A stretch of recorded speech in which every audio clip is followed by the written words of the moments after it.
It is Selena Zito's love for Western Pennsylvania that you might have caught wind of here on the Hugh Hewitt Show. It is in the pages of Butler, which of course contained one of the life-changing, history-changing moments. She's chronicled it so well there.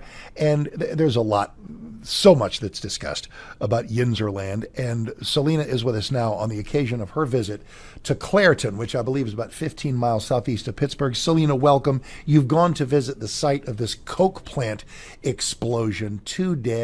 What's the latest, and what are we to glean from this tragedy? And what was your journey like today? So glad to see you. Thank you. So I've been covering the steel industry all my career, and this was, in my younger days, it was not uncommon that there were casualties and very bad injuries in steel plants, but that has dramatically changed in the past 40 years. Safety measures and regulations have really made these plants much more safer for the workers. Still, every time you walk into a plant as a steel worker, you may as well be a fireman going to a fire every day.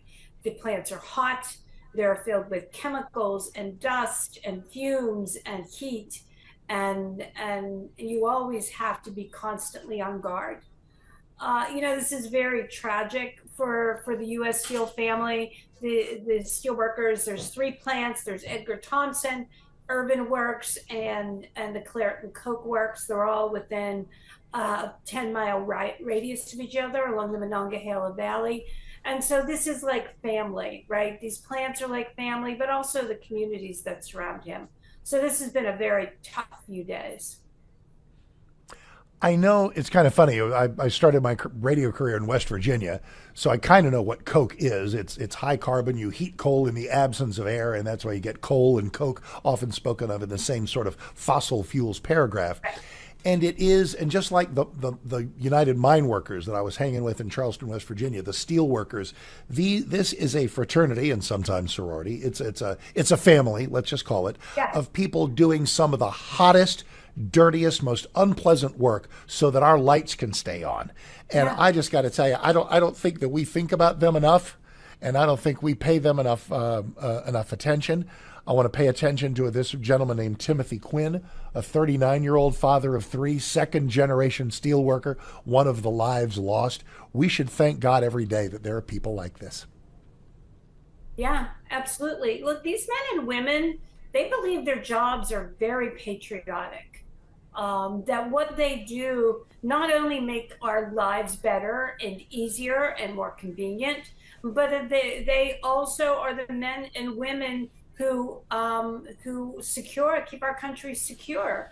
When that bomb dropped in Iran to get rid of their nuclear capabilities, that was made with U.S. steel. That was made with steel made in America, right? So they have this belief system that they are part of something bigger than self, and they go every day into those plants, much like a fireman goes into a fire.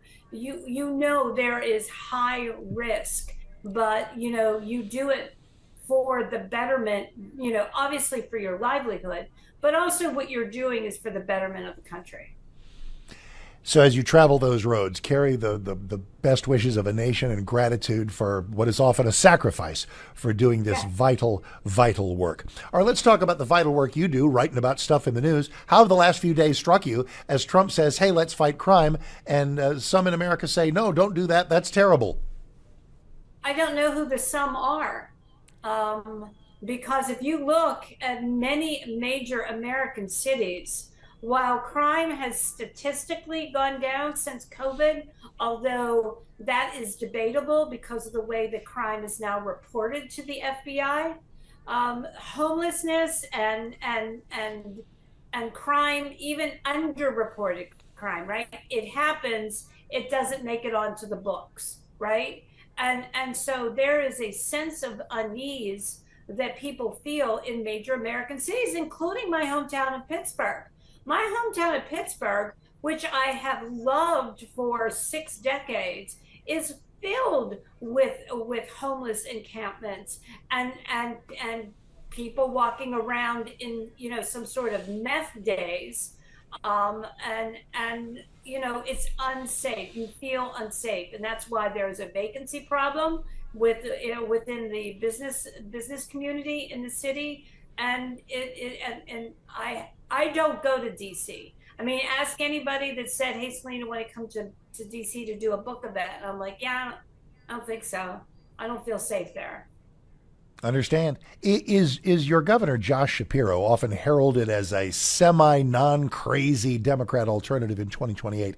Is he wise enough to sort of moisten his finger to the air of public opinion and see that maybe this is a good idea? Maybe it's a good idea for Pittsburgh. It's certainly a good idea for Philadelphia. And that maybe standing astride everything Trump does and saying orange man bad might not be the way to be a Democrat. Is he that smart?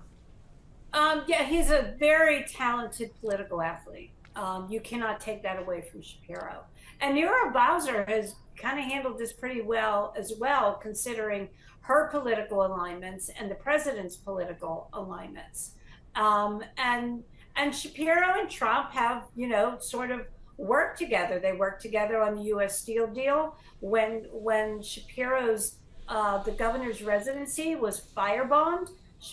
Trump picked up the phone and called him, and they both detailed to me a very robust and good and warm conversation just about the times that we live in, having both been come under attack in our home state.